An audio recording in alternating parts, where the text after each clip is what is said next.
Okay, so we open the project.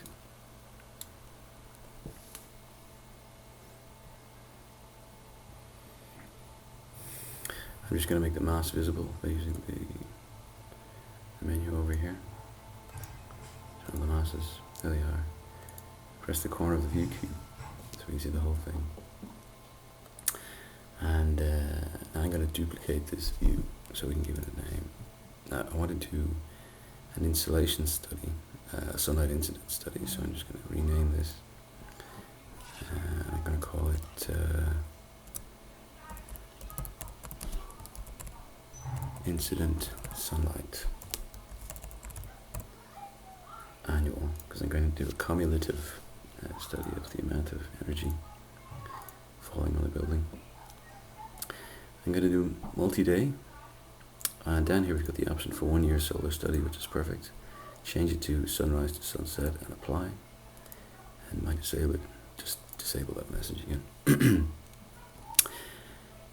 So we get something like this, and now once we've done that, we can go to the Analyze tab, go to the solar analysis,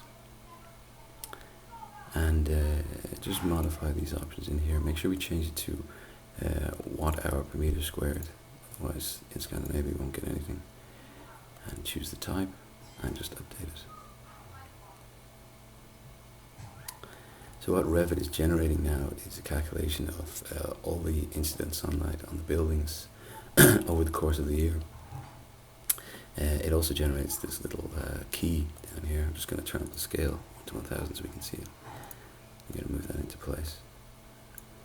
So you can get a good sense of where are the areas where the sunlight is strongest and where are they weakest over the course of the year.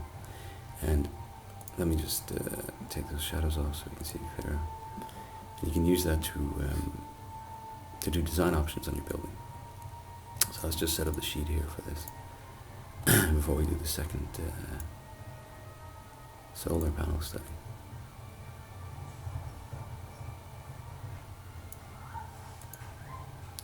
So I'm just changing the crop extents very quickly here, so we get a little drawing to put on our sheets. Switch it off there. And now I'm just going to duplicate the view again. And what I'm going to do first is I'll rename it. And this is going to be an analysis of for the purposes of placing photovoltaic cells on the roof.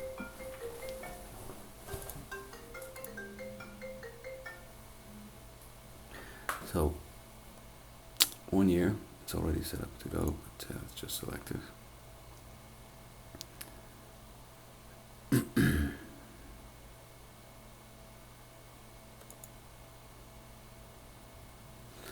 And now I'm going to do the analysis, but this time I'm going to change it from custom to PV energy, all mass faces.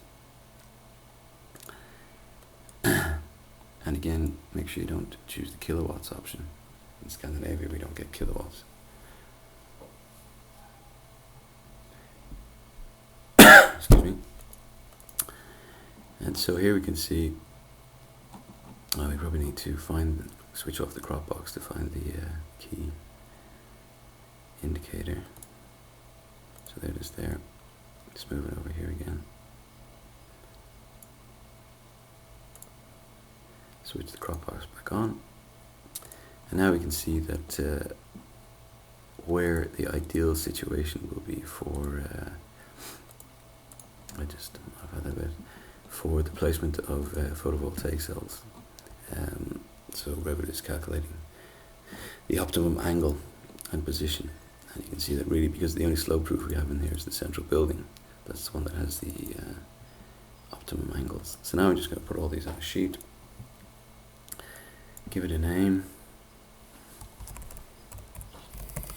sunlight analysis, and we just give it a quick drawing number.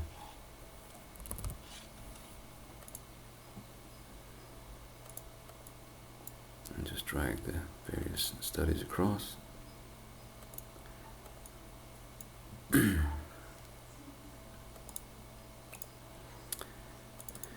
and just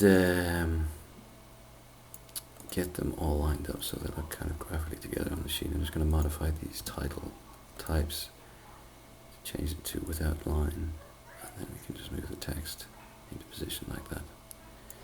And then we've got at least a concept stage study of how the sun falls in the building.